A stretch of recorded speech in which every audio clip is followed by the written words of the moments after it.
What up with it? What's going down with you, man? I'm good. How you feeling? I'm good, dude. I can't complain. I can't complain not a bit. It's been a while. It's been a minute since we've been here. It has been a minute, man. It's been a lot going on. Shout out to everybody in the building, man. This is a Relatable Podcast. I'm one of your hosts, Mr. Lucc, Lucky, aka Luck, Bad Luck, Terrence, whatever you want to call me. I got a bunch of different names. The star of the show. No, I'm not that. Alongside my wonderful co-host, this is my good brother AceBoyRios. You already know that's Mr. Workaholic right there, Stream King right there. What's going down? What's good, man? I said I'm not as good as everybody else, but I guess I'm for sure gonna outwork your ass. No, no. See, here's the thing, though, and you better than most of these niggas. Oh man, how about that? Thank you. That's brother. Hey, trust me, that conversation is gonna come up. Hey man, thank you. It's gonna come up. Thank you. Shout out to everybody in the chat. Shout out to Kevin Finley with the super chat. Oh shoot, I reckon there's something a little bit different about this live. Yeah, man. Hey, man. A little different. I see hanging over that left corner right there. What is that? Hey, man. You know, shout out to you, brother. Yeah, man. Thank you, man. Man, we are officially monetized. I am so overly joyed and so happy for you. Like, thank you, man. God is good all the time. God is good. Yes, you deserve it. And thank you. Just good things happening, man. I'm really happy for you, brother. Got to keep working, man. You know, what people don't know is, first of all, shout out to everybody that's in the chat right now. Shout out to my man, PJ Allen. Shout out to New Mind. New Mind is definitely a building. And my good brother, Kevin Finley, who's been showing support. I'm not going to go into the whole conversation, but I had a conversation with my good brother, Kevin Finley, yesterday on the phone, man. We talked for at least a good hour or so. Really? Right? Yeah. You know, he's a cool brother, man. We was talking yesterday. He's always here. He always shows support. So I was asking him, you know, I'll be trying to get my engagement going with the community a little different. Sometimes I'll be wanting to pull people up. And, you know how it goes. Talk to people. So Kevin was in the chat, and I was telling him like, "Yo, I would love to have you on, pull you up stage." And we had this conversation. Now he was working at the time, so he couldn't do it. But he said he'd love to do it on his off days if we schedule it right? So I was telling him, oh, cool. So I was trying to get us connect, and we connected, and we just got on the phone. Man, we talked for like hours, bro. We got so much in common as far as music go. Our love for the Bay music, that was apparent. We talked about some life shit, work. It was just dope. Kevin's a good guy, man. Shout out to Kevin, dude. He's been a supporter, and a big reason like that we keep going is because of our supporters. You know what I mean? Like it's the truth. Like without the supporters, without the Kevin Finleys, it makes it more difficult. You know, like and he helps us get through this. You know what I mean? Like he's always supporting super chats, and people may not think that they matter, but they do. It does. The support matters. It really, really helps. So shout out to Kevin, man. I really appreciate that, dude.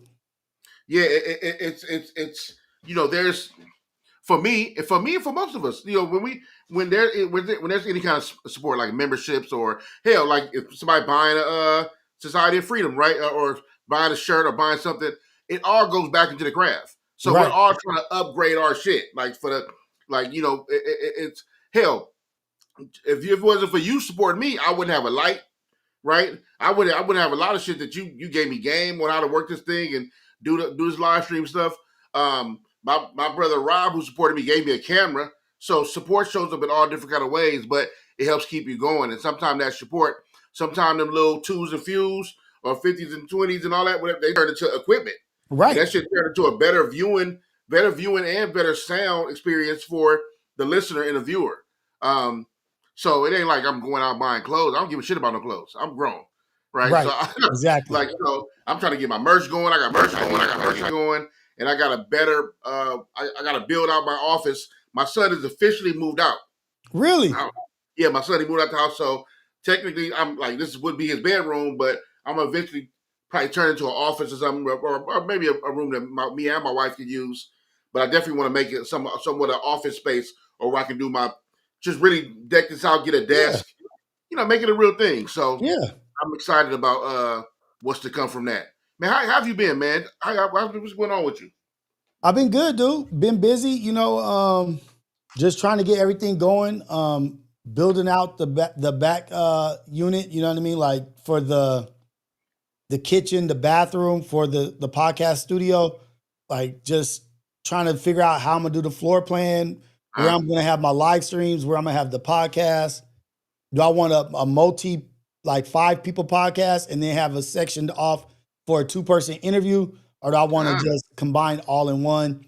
Just trying to really see what I want to do with it. And through the support of the fans, through having people like you supporting me and us having shows together and doing things, it has created a path for me to build and show appreciation for what has been given to me and what has been donated and charitable and people's time, which is super valuable. I would be recluse not to put that back into the system, you know what I mean? Like, and try to get better and be better. So. Well, congrats on all that, man. I know you're doing a great job. I can't wait to see the full build out. And with how you move now, just in your space, all the things you created with first of all, your mini podcast. Like I said, you have a network. This is AceBoyRios network. And it really is. Like, you really got like 4 or 5 podcasts that's not including yours. Right. You really got, at least, I mean, if you take, man, that's pretty kind of out. You got Ann Wake Show. You got R Files. You got What's the Pop with the Girls? Imperfect Perspective. Perfect Perspective with the girl, with the lady. You got the Syndicate, right? You got wait, you still do Reality Check. Reality Check. Reality Check. Relatable. Right? I said the Ann Wake Up Show. First of all, that's 5 right there. Right. And I'm probably missing something. So that's 6. Yeah. Oh, that's 6. Right. So I'm saying, like, my brother, you're doing your thing, bro. Thank you, brother. I appreciate it a lot. And I'm trying to get back our files going tonight. If after basketball practice, get that going, because I've been going into some stuff in the Wake Up Show early on and like going down rabbit holes and stuff. So it's kind of like got me itching to do our files. Yeah. You kind of leaning towards that way. Let me ask you, what do you think about? I know you discussed it on R Files, and I haven't caught a bunch of them, but we've never talked about this on Relatable. So how do you feel about extraterrestrials or aliens? I believe in them. For real, you think okay? I believe in them, just off the strength of numbers, and like what the sun has created here on Earth, and the sun is just one star amongst trillions. And look how much life that one star has created. So you're telling me this is the one star out of the trillions? They say there's more stars in the galaxy than grains of sand on Earth. It's almost arrogant to say we're the only. You know what I'm saying? Extremely arrogant is almost extremely ignorant. Right. To think that we are it. Yeah, because it's like you're saying, like, you just, first of all, to say it as a fact is crazy. Yeah, it's absolutely crazy. And you know, just the crazy part is sometimes you tell yourself just because you don't see a thing or experience a thing means that it's not a thing. Right. It's kind of like, well, have you ever visited another planet? Like, that don't mean, like, it's probably other planets somewhere having these same kind of conversations, thinking they're the ones. I don't ever want to be ignorant to thinking like you're just, man, look, the ocean ain't even be fully discovered yet. Right. They're still finding some new life source in the ocean every day. They just found a new ocean. In the ocean. In Earth, in the crust, in the core. They found a new ocean that has just as much water as the oceans all combined. That's crazy. You know what's crazy? See, and that's why. That's what. So for me, that's interesting. It's That's more where King interesting. Kong is from. Oh shoot. Okay. That's what was in the movie. It was exactly like that in the movie. Okay. I'm like, now we're in the off beaten path. But look, they show shit in movies, but that's where he was. He was in the Middle Earth. Like there's stuff. They You're right. told us that this is the Earth. This is what Earth is. Yeah. And now they're finding stuff and they're saying, oh no, that's not what Earth is. We actually have an ocean inside the Earth. What the hell is in there? It's trippy because when you say that, I thought about, because it's our lack of understanding how things work, right? Like I watched this show and it was some explorers, and they were at the bottom of the ocean somewhere, some part of the ocean, and they were talking about how, and I know you've seen this, where they got to a certain part, and you can see the video of it, and there was another body of water in the ocean, right? Like you can see it. You can see that they're clearly in water, obviously in the ocean somewhere, and then you see like a bed of water, like another. And I'm like, first of all, how is that even a thing? Right. Right? How do you have like water in water like that? How is this shape out like that? And which is trippy to me. And I know scientifically I can't explain it, but with molecules and how all the shit work. So what water can separate. It's like the two oceans. The famous, I forgot which one where they meet. One's like brown and one's like they don't different clash. temperatures, different salt. Yeah. Like, so it's interesting when you think about that, as far as like quote unquote Middle Earth or extraterrestrials or outer worldly life forms, and Americans, especially Americans, we you have these conversations where I think it's almost like they didn't want to tell us that these life forms are real because they assume we'd panic. But then I'm like, well, like how do you stop that from being a thing? Like how do you is that really doing us justice? what is But the panic gonna cause? What are we gonna do besides go inside our house? My nigga, let me tell you something. I'd rather be well versed in knowing they're here than opening my window one day and seeing one in the backyard. You know what I'm saying? Like that's gonna cause me to go crazy. Right? Because what happens is once Rios tells somebody he's seen that, then now everybody starts looking at Rios like he's crazy. Right? You start having these discussions again as far as like, wait, so people have been abducted? Has that happened for real? I know y'all call them crazy, but wait, is that a thing? Are people being abducted? But how wrong is it to make these people think that they're crazy? That's the part I'm talking about. Like, damn, they got abducted. Not only they get abducted, then you sell to the world that these people are absolutely insane. Like, damn, I got probed and I got to come back here and fight for my life to tell y'all that this happened to me? And y'all know what happened? Here's the crazy part. I don't want to connect the two. I can't connect the two, but one is a tragic story, and we're talking about stuff that I'll connect to. So the football player, Kyron. Yeah. So the tragic thing that happened with him, and I'm so glad that his name is somewhat cleared. I say that because everybody's still not talking about the story of how his name was cleared, right? But tragically, he taken his own life because of the worldview of him. Right. The internet, social media, the pressure. He knew he was innocent, and he couldn't deal with the pressure of everybody treating him and talking about him like he was a murderer, right?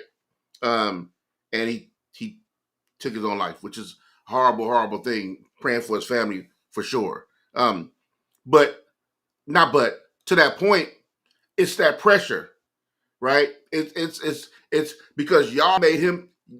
He was made to be a liar. Yeah. Right? He was made to be a liar. Didn't know how his life was going to turn out. Ruined his football career. Like, and I'm not saying it's extreme as like saying with like a murder on the line, but like if Rios know he's seen that and he's dealing with pressure. Say if Rios got a famous name or he's somebody a well-known figure out here, and then he's made to be crazy, and then he can't take it from just dealing with the pressure of the internet, social media. Look, we all talk about how celebrities go through their stuff when it come to like bullying or people, all people like leaving crazy comments or sending DMs. Until you've had somebody, which I've never experienced, and I don't wish this on nobody. Until you had what feels like the whole entire world yelling at you, cursing at you, threatening you, you don't know what that pressure does to people, right? It's like, could you imagine opening all your apps and all your social media apps? It's thousands and thousands and thousands of messages saying the most heinous things to you and about you, right? And now you're so popular and so well known. Now when you're out, people know this face also. And how do you deal with that kind of pressure? So I know we kind of drifted off from aliens. No, stuff we like haven't that. drifted. That's right on point, because that's one type of pressure, right? Like is being of the world, like being given so much power to the world that it implodes on you. You know what I mean? You're giving so much power to the outside world, which God tells you not to do. Don't be of this world. You know what I mean? Like, don't be susceptible to what is going on in this world. Who cares what their perspective or thoughts of you are? It's what my thought of you is and how your relationship with me. And so that's rough, because some people do give a lot of weight to what others think about them and their character or credibility. But I would go maybe not further, but I'll go somewhere else. Is what if he put the pressure on himself? Like, dang, I was my family's way out.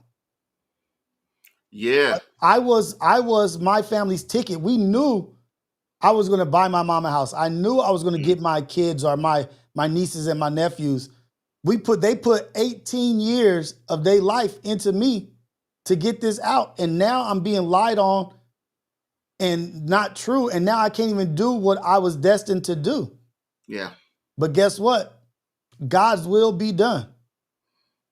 Yeah.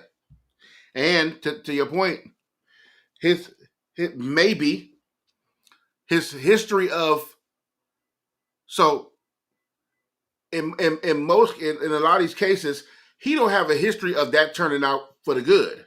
No. So there's that pressure he's dealing with. He's like, they're gonna paint me as a murderer, probably lock me up as a murderer, and that's it. I'm already not making it to the NFL. That's over. So what I do with my life now? You know what I mean? And because it's been a history of people of the evidence not overturning. Right. And it's a horrible thing. I think it's even worse that, why don't people talk about the other side of it? Like, this happens all the time. Some guy get accused of something, essay or something like that, or grape or something like that, whatever. It's big in the news. He loses scholarship. All these things happen, and then we find out the girl lying. And then a couple of people probably report on it, but that's it. Right. He's basically has that name tag still on him. And it's like, why don't y'all ever go back? To me, that seems like a big story also. Right? A big story would be that, the girl lied. Yeah, but there's no repercussion for them. Like, when they find out that, this is something I believe, when they find out that you lied about it, you should have to go serve the time that was put on the person. You go take their sentence. That sentence is yours now. I agree. Like, you can't pay that back in money. You can't pay that back. Yeah, that helps, but you need to know the experience of what you caused in somebody's life. You need to go live in their shoes for a little bit, and maybe that will detour people from lying on people out of fear. Oh, I don't want to get in trouble, so I'm gonna just lie and ruin this person's life. Do you think there's a possible future where that happens? People start paying a price for lying in such a way? I don't know, because it's been such a given that one will blame it on the other, and it's just taken, their word is valued way more than the other. And this privilege and this grief or this outcry over this one way outweighs the truth. They rather their lie protect them than the truth to set them free. That's messed up. That literally, see, the scary part is that, for example, I'm not a killer, right? So I don't, in my life, as far as I see it, me looking forward and seeing my whole life play out, I will never intentionally have to just kill somebody. Now, I understand self-defense and stuff like that, but we're not talking about like self-defense and somebody robbing your home or something like that. I'm talking about just the you knowing you. That's not. I don't deal in that crime like that. Right. Right. Or you see yourself never robbing a bank. I know I'm not a bank robber, so I'll never see myself robbing a bank. When it comes to like certain kind of situations, like Kyron's situation, or some cat at a high profile school about to go to the league, and then some girl lie on him. These are things that you can't even help. Like, if that happened to me, what do I do? You got to pray to God that some evidence turned up to where I was here at the same time this was happening, so that can't possibly happen, or something like that to prove, because it's so scary, because it can happen to anyone. That's the scary part. And then what happens is, the crazy part is, we'll remember the guy and what he went through, and then we'll completely forget the girl, her name and everything. She goes on living her life as just regular cool. You know what I mean? And then just ruin somebody. And even find out that it's a lie, and rather support the lie, the ugly, just so that you don't look bad, or they don't look bad, and sacrifice somebody's life. How much do you devalue someone as a person for you to say, you know what, I'd rather them suffer their whole life than for me to admit my wrong? You don't, like, you have to not even think of them as a human. Like, you have to devalue them as a person to even be able to do that. And say, I don't want to deal with the ramifications or the judgment of people looking at me cross-faced or whatever, versus them just dealing with a horrible life, possibly die, possibly all kinds of stuff happens over there. I'd rather them deal with that than me to have to deal with any kind of adversity. You know, they talked about this one. I mean, one dude that got out of jail. He did like, I think like 30, 40 years. Mm-hmm. He ended up getting out of jail for a grape that he did not commit. Okay. Two women lied on him. Two white women lied on this man. He got out. DNA proved he was innocent. And to this day, they are alive. They still didn't apologize. You know what these ladies said? They said, well, I mean, it could have been, you know, it was every excuse in the world but to say, I'm sorry, we messed up. We lied on you. I'm sorry we ruined your life. They had everything to say, but I apologize. It was almost arrogant the way they said. It was almost like, I mean, well, he black, so he could have been the one.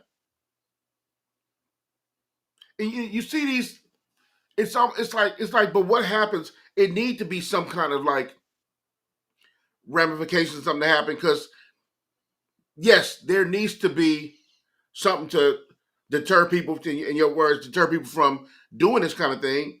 But at the same time, like, I hope that also doesn't scare people from coming forward, right? Because there's a couple of things that we're coming forward. There's the shame, right? People deal with shame.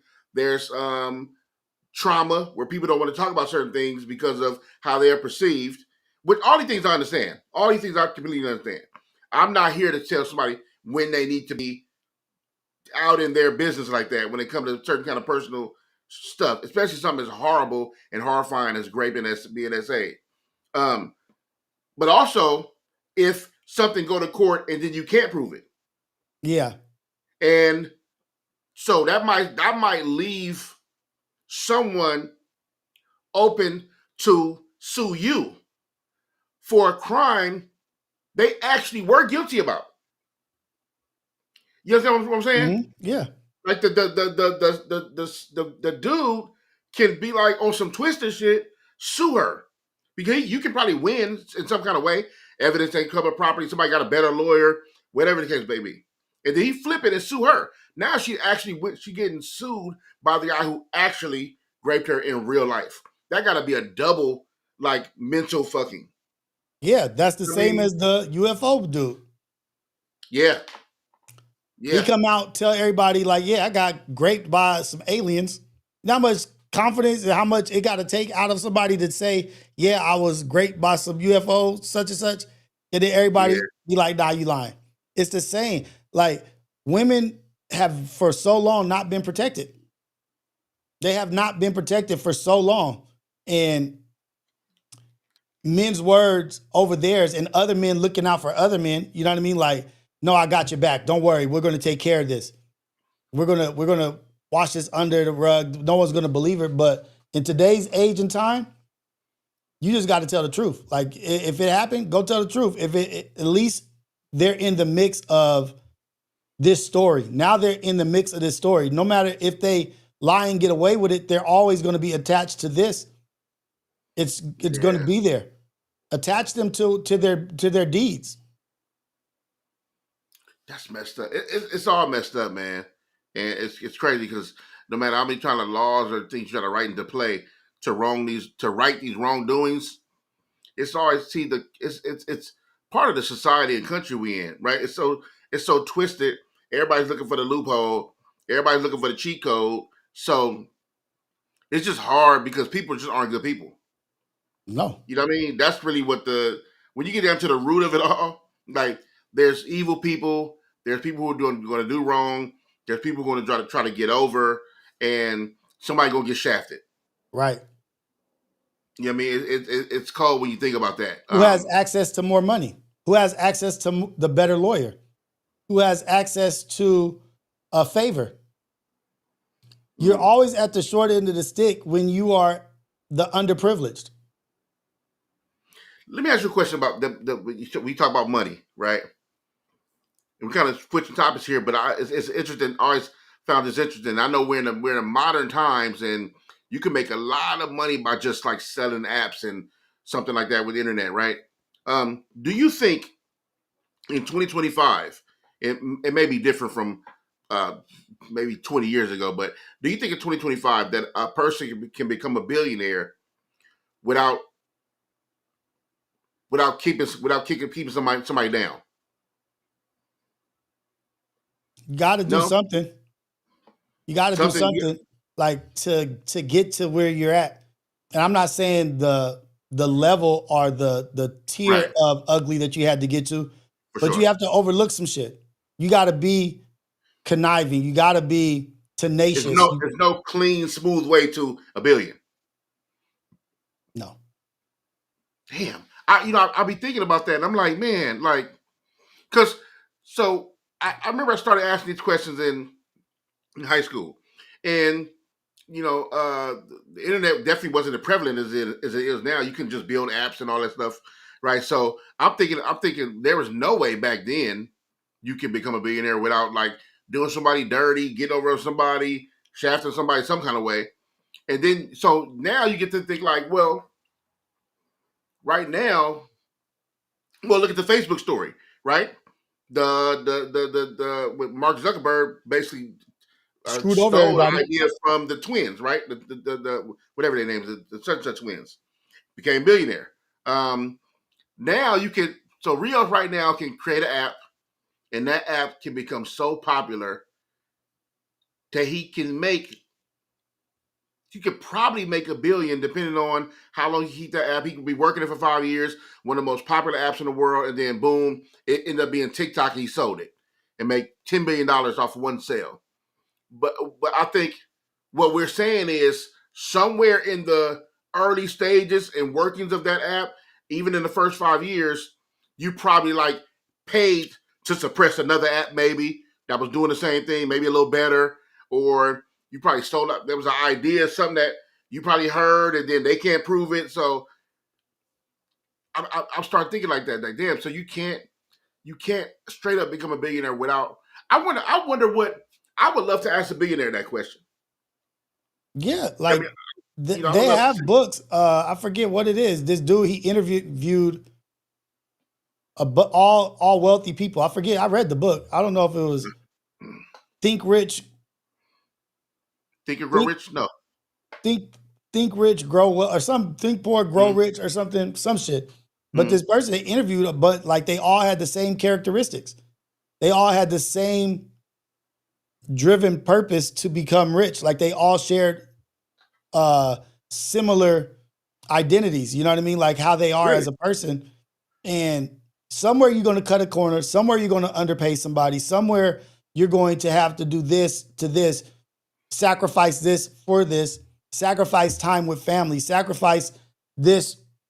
There's sacrifices that have to be made.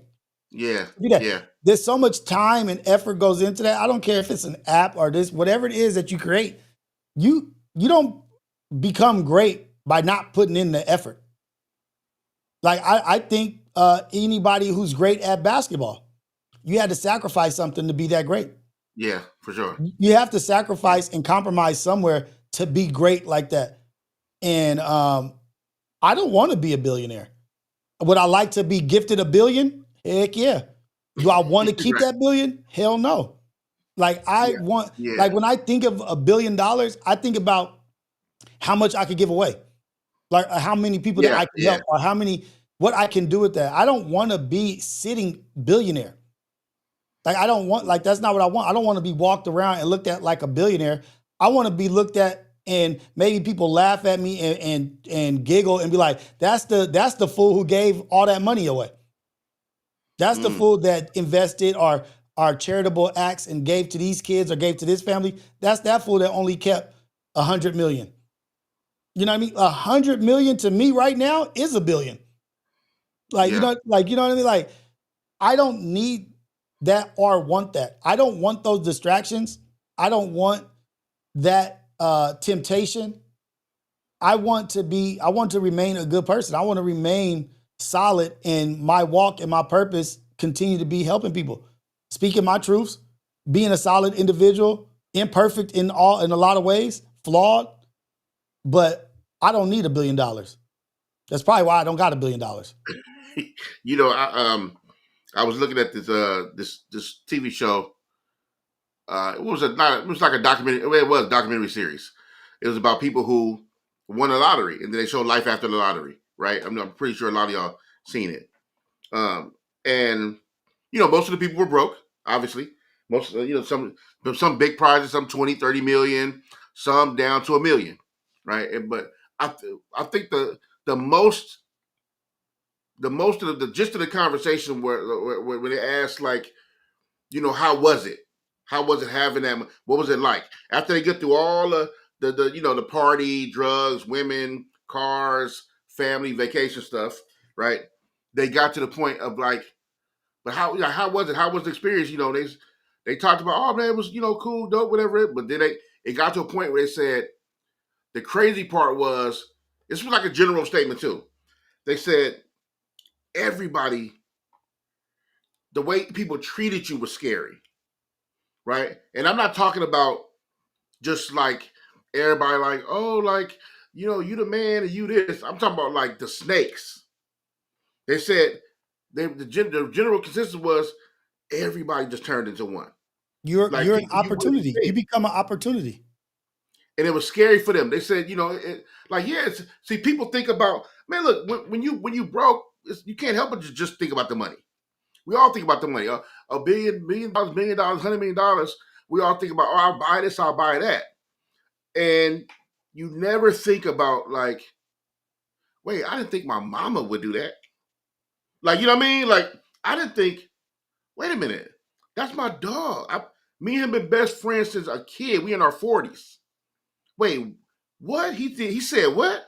Like these kind of things. Or my dad took what? Mm-hmm. I'm using them as examples of close example of people you thought would never, ever, ever switch up. Right. And then you start finding out how money brings the worst out of people. It ain't money, it's people being the worst version. The worst versions of people come out because of the greed and thirst of money. And all of a sudden you have it. That's the closest people ever been to hundreds of millions of dollars is when RIOS come around. Right.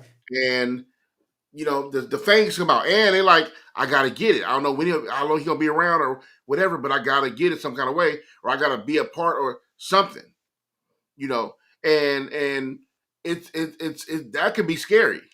Yeah. Like you said it yourself, like you're like, man, I don't want to be a billionaire. And Like, like that's the one thing about family. Like family are people being susceptible to greed, but we know that that's human nature. You know what I mean? Like human nature, you would think people wouldn't treat you this way or do this or be selfish, but people are. You got to give them grace, give them mercy or whatnot. But what would make me even more fearful, or not even fearful, but just uneasy and possibly unhappy, is not knowing if anybody new that I met in my life actually likes me. Like, damn, I'm never going to meet somebody now from this point on and know if they're around me because of who I am as a person and not as the dollar sign over my head. right, right. Like everybody you meet in the future from this point on is possibly looking at you like an investment opportunity, laughing at jokes that ain't funny. A woman kissing you and she don't even like you. A woman may be having intercourse with you and can't stand your ass. Damn. And then you like low key are unconsciously or unknowingly a predator because now you have access to all this shit because not because of you. Damn. You know, people say people find out the worst version of themselves with money, and I'm like, damn, is it that they're finding out, or they knew truly some of their darker parts? But sometimes you can't just get a lot of that shit off being in certain situations, right? You tell yourself, here's the thing, because money, people will make money the issue as far as like the worst version of yourself. People will make money the issue as like money brought that out of you, right? But if you do anything for too long and start expanding on that thing, then it'll get worse. For example, you remember the show Dexter? Uh-huh. About the With murder, the right? kid in the laboratory, the little science kid, yeah. Right? No. I'm sorry, the TV series Dexter on Showtime. Oh, The not dude, Dexter Laboratory. Dexter, no, that, yeah, the serial murder. Okay. yeah. So Dexter, remember when he was a kid, his dad realized he liked to kill animals. He had like an obsession with like killing small things. And then the dad asked him one day, after telling him to stop and being worried, he said, "Man, have you ever thought about killing anything bigger? You know, you're trying to get to." And the kid told him, "Yeah, you know." And because he's a kid, he also knows that that's wrong. But I do think about that, killing Yeah. basically people, right? So what his dad did was, you know the show. If you don't know the show, what his dad did was taught him how to turn it into basically like a superhero thing instead of like just being a straight up murderer. We'll make it to where you'll only kill bad people, Mm-hmm. right? Like rapists and essayers and stuff like that, right? Anyway, so but that urge to kill something, once you start killing, once you kill 5 mice, and you done killed a cat, you done killed a dog. So it's like that hunger for more just keep growing, right? Right. It's the same thing for if you keep, bro. I remember when you was a kid. Now here come the jokes, but remember you was a kid, and before there was even porn, there was like, if you seen a woman in a bra as a kid, you probably get horny, Right. right? Just as a kid, you're not that experienced in seeing a bunch of stuff. Social media now makes it a cheat code, but bro, when we was little, JCPenney catalog or some lady wore a bra, and you like, ooh, right?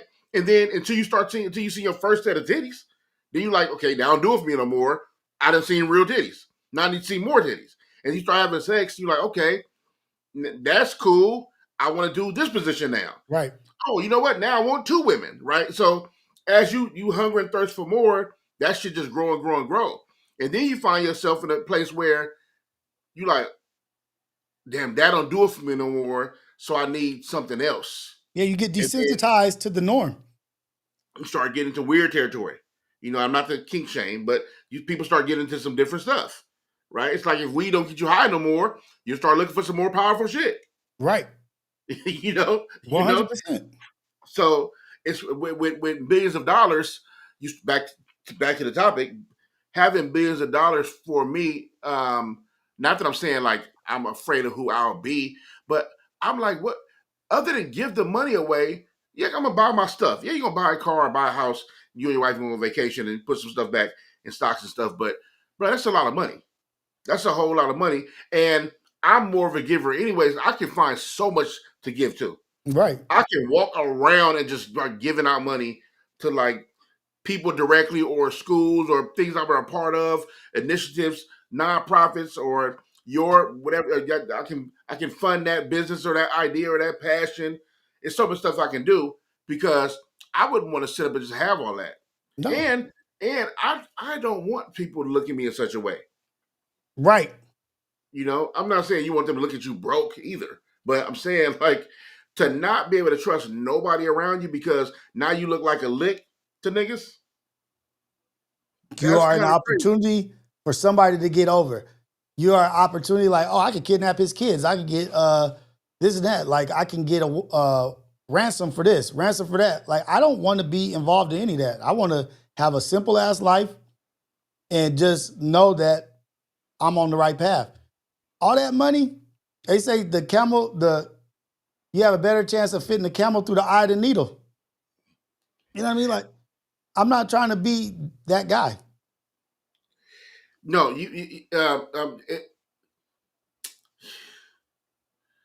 it's crazy because But you look, know. you talked about getting desensitized to Mhm.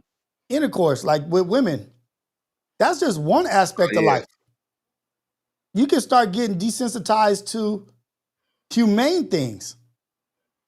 Like right, I right, help yeah, I help this many people. Like now I don't even like it doesn't even do anything for me. I don't even feel joy when I do this. I don't even feel I've done this so much. I have so much of this. Your humanity can start dwindling away. right. Which is crazy because do that mean? I mean, maybe it's a discussion. Do that mean it wasn't pure in the first place, or it just means you know what I mean? Like everybody has impurity. We're born in sin. For sure, You for know what I sure, mean? for Like sure. everybody has selfishness to them or something that's off. You know what I mean? Like, but you try to balance that out with more good deeds. You know, like I want to do more than that. Like Diddy could have been a sacrifice. You know what I mean? Like Diddy could have accepted all the wealth and then got to a point where it was like, you know what? I don't want this no more. And they were like, well, for us to let you out, we have to humiliate you in front of all the people. And Mm, that's your way out. Oh, you want to get jumped out? This is your mm. jumping out. Go sit on that time. Don't say nothing to nobody. Take what this humiliation and sit with it. We gave you everything. Now you've seen this world. Now you want to clean your soul. You want to clean yourself. Okay, to clean yourself, now admit to the world your sins. Do you think conspiracy theorists, to your point about people in humiliation rituals and all these things like that, do you think conspiracy theorists get a bad name? I think conspiracy theorists can get a bad name if they just spitting out things as factual. Like this is a fact. This is what this is Right, off right, of right, right. just something that you just read or you read a book and you believe in somebody who experienced it or may not have experienced it. Like we But have but but to. oh, go ahead, go ahead, go ahead, go No, ahead. that's it. Well, I'm saying because so for the conspiracy theory, well, a lot of them do claim certain things to be facts, but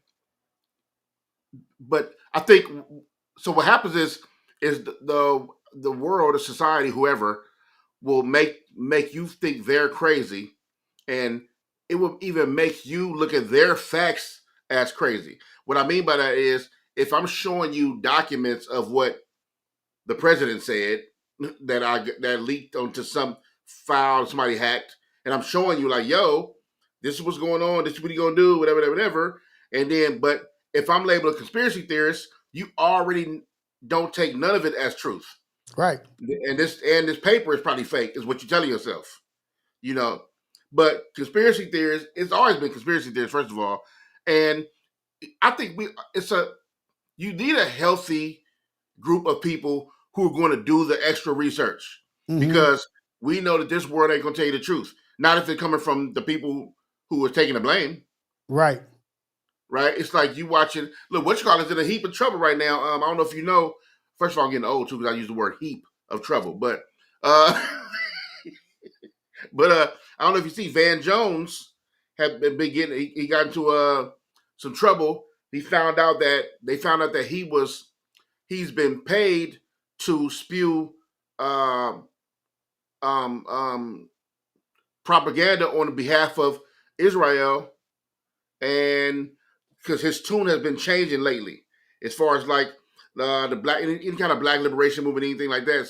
They found out that he was speaking. They had recorded him speaking at a Israel some kind of convention or something they had, and he was talking about basically bootlicking. That's basically on some sellout shit. And he lied and said he didn't, and then the tape came out. I'm like, nigga, that's you, and that's you saying it, right? And so he turned his comments off, a bunch of stuff, and then all this other stuff started coming out. They found out he got paid by Jeff Bezos, gave him $100 million for something, some initiative, something like that, whatever. But we noticed that happened at the same time. All these things started happening, all the change in language and all this stuff started happening. So what I'm saying is people are starting to look at him like, fam, like you look crazy out here, and it's the money that's driving people to do that. It's almost that conversation of everybody has a price, which I'm not sure how we feel about that. Everybody having a price. Yeah, because guess what? My price is my family. If you threaten my family, I don't know what I would do to save them.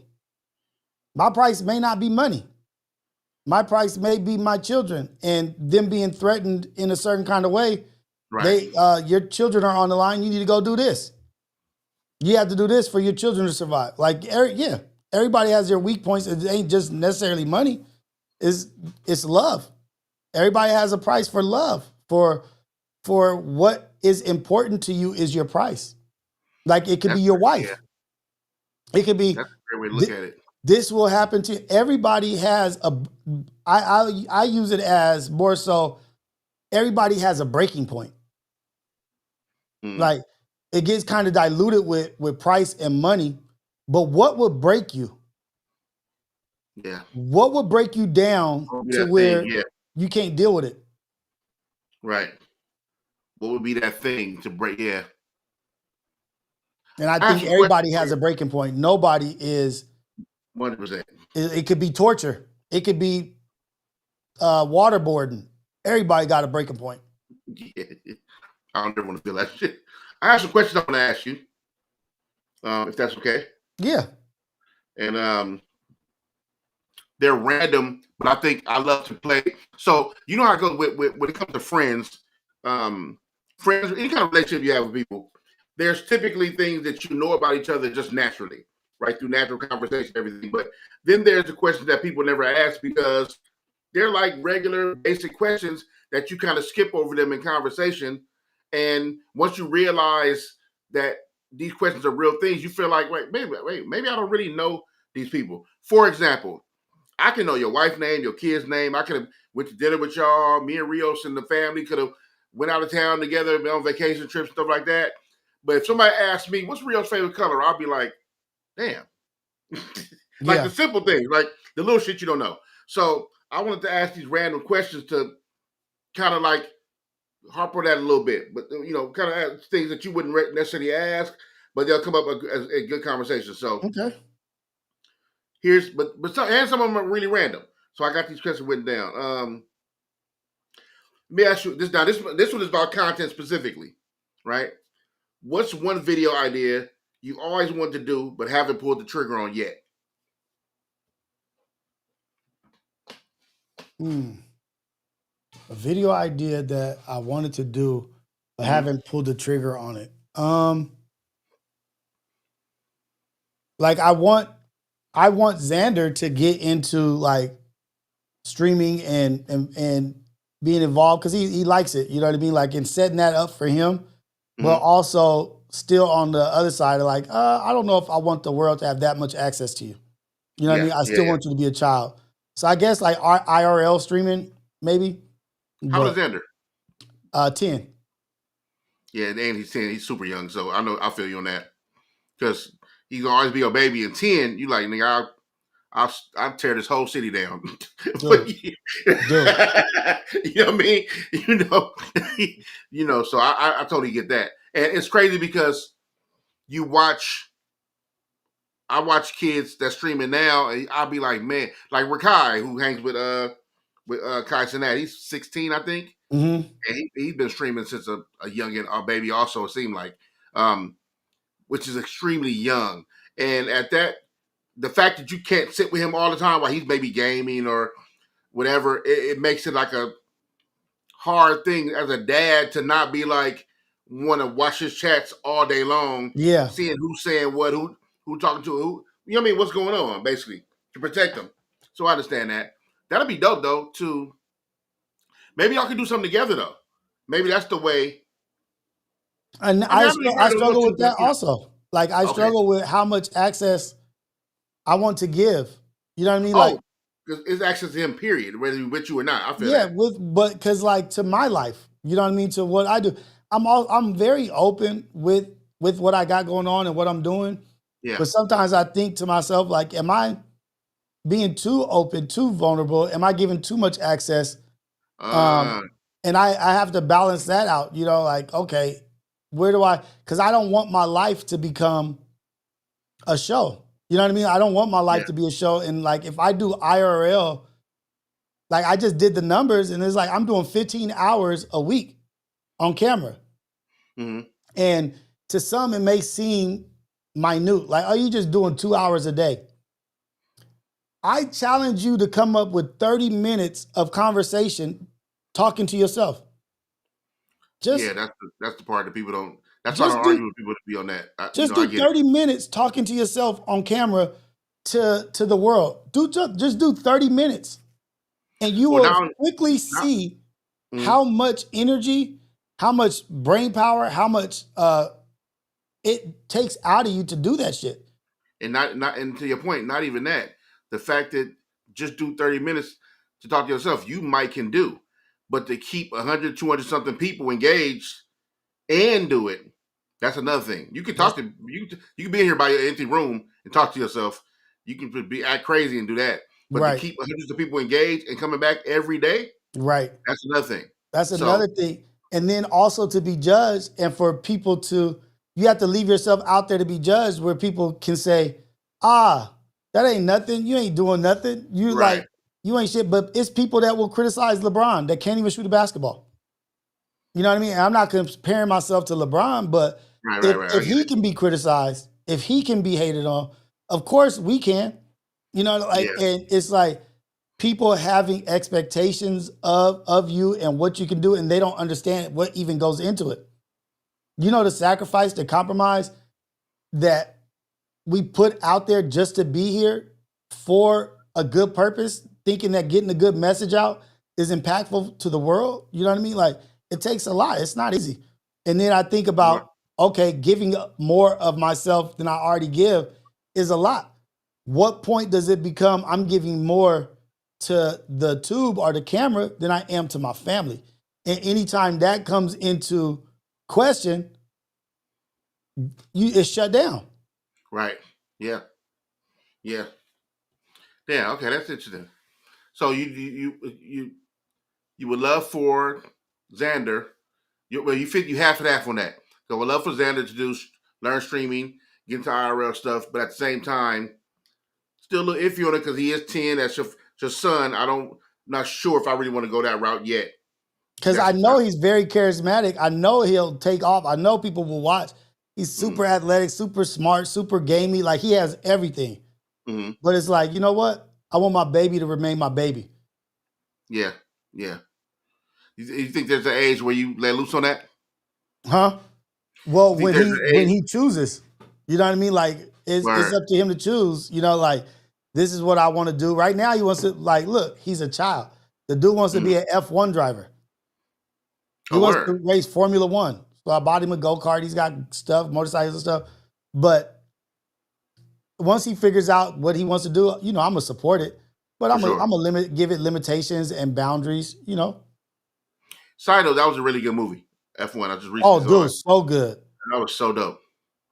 Yeah, you and Xander went to go see it. You and your kids. Yeah, we well, me and Ayana went to see it, and then we watched it with the kids on Apple. Dope. That was dope. That was dope. Okay, let me hear my next question. Let me see. I guess this okay. This is a relatable question. Who's more likely to go off script during a shoot, me or you? And do you remember what happened the last time we did go off script? You? I was the last person. No, yeah, the Special Olympics. That was the last.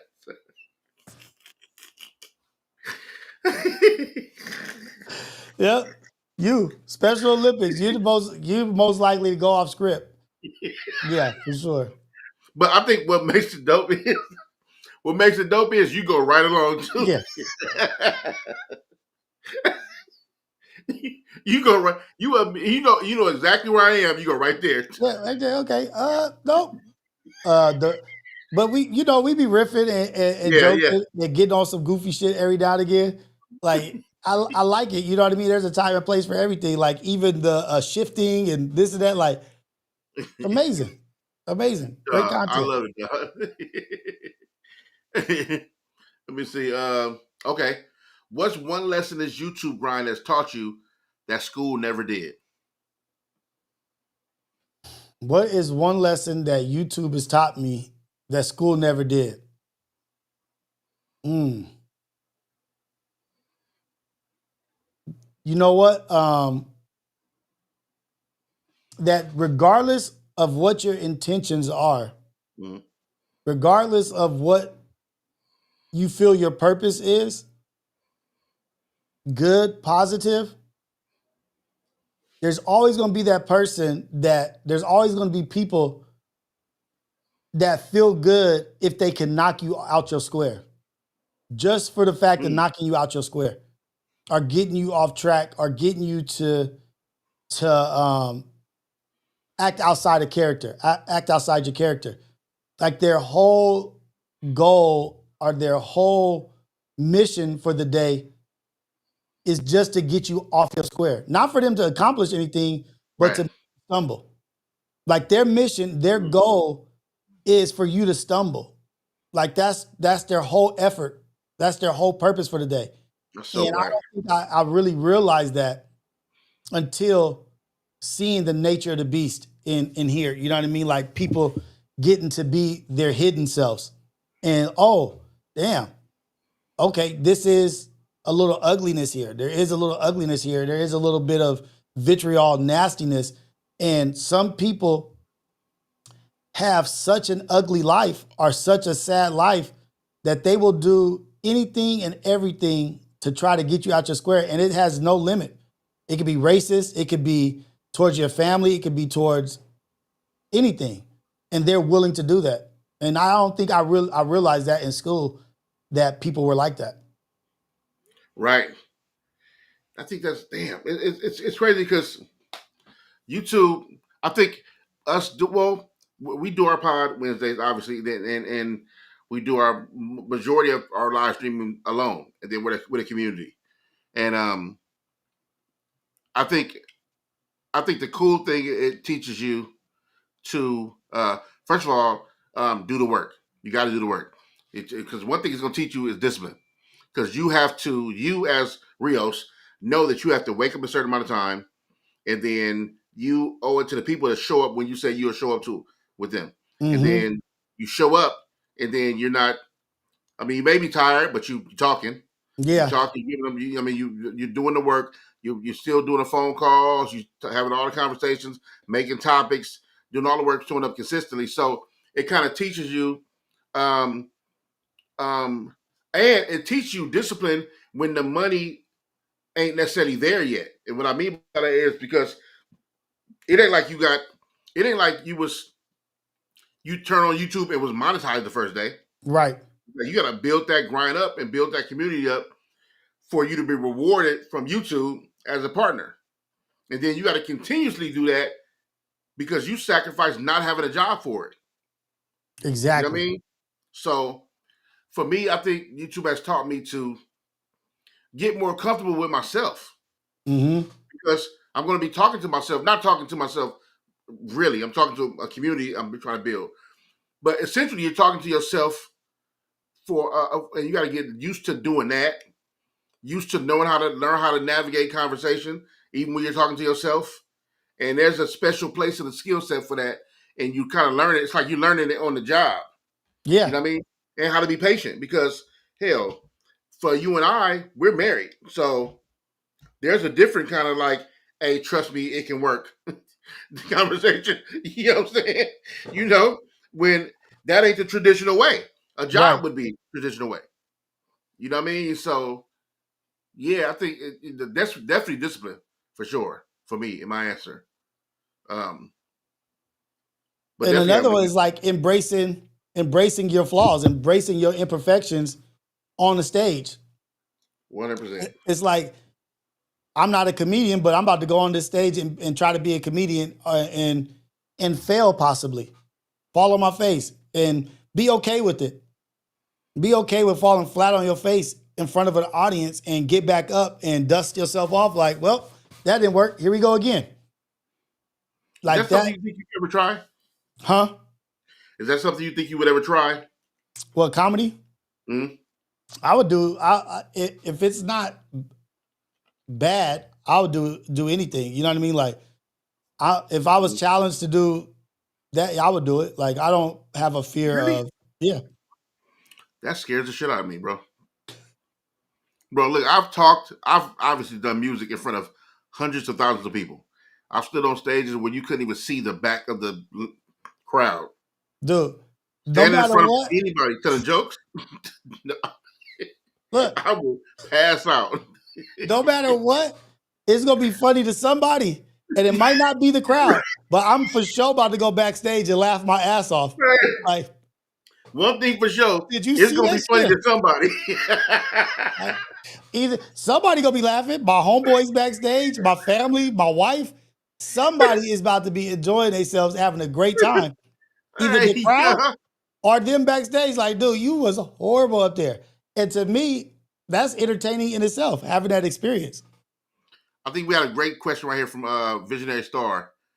Can y'all tell us about a time when you failed and had to pick yourself up? Shit, all the time. Damn. Failed to pick Go myself up. first and I'll go. Um, for me, I considered me basically when I stopped doing music. That was a failure for me, and I had to learn how to adjust because all I did the majority of my life was music, was rap. Yeah. So I felt like everything I thought for myself that I would be when I fell in love with rapping, I started rapping.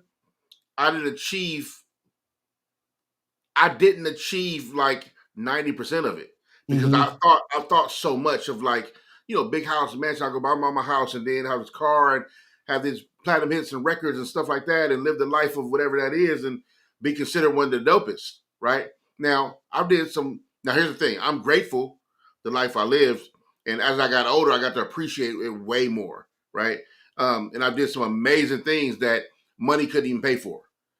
But at the time, I felt like, damn, I didn't achieve none of the stuff I thought I would. And I'm kind of going out like this because I can't keep doing it. I got to give up. I don't want to do it no more. I didn't like the business. I didn't like where the game was. And I couldn't achieve none of the stuff I wanted to achieve. No platinum records, no big hits, no big world tours, and I didn't achieve it. And after that, it was like now what I'm gonna do for a living when I've been doing that for most of my life. I didn't know. Right. Right? I didn't know what I was gonna do, so I had to get it together. So I started driving Uber at the time when I didn't know what to do. I didn't have a resume. I didn't have no work experience other than like before I was doing music, I was hustling. So I didn't. There's no resume for that, Yeah. right? So once I stopped doing music, I just didn't have nothing to fall back on. So I was like, all right, I got to get a job some way. I remember my wife was crazy at the time. My wife was working, had a great job. We used to work for the county. and we went to Mexico. We was riding the quads, and she fell on her quad and tore her Oh ACL. yeah. I told Yeah. you that. And then she was like, all right, well, I can't. ACL. I'm thinking to myself like, well, I don't watch enough NBA to know you about to be out for the season, Right. right? Right. So I was like, what the hell am I gonna do? I never had a job other than one job before years ago. And then one of my homeboys brought up, man, you can drive Uber because you got a car ready. You don't need a resume, a background, and all stuff like that. And I was like, all right, well, I got to do that. And here's the thing: my insecurities at the time started messing with me because I just stopped rapping. Right. So in LA, I'm also who I am. Right. And there's the shame to come with that. You know what I mean? You don't want to, but nigga, you got to swallow pride when bills is coming. Absolutely.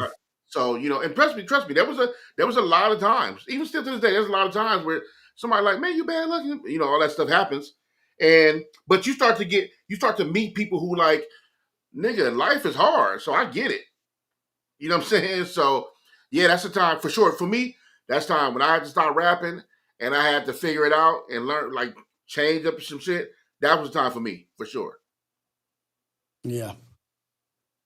I would say mine would be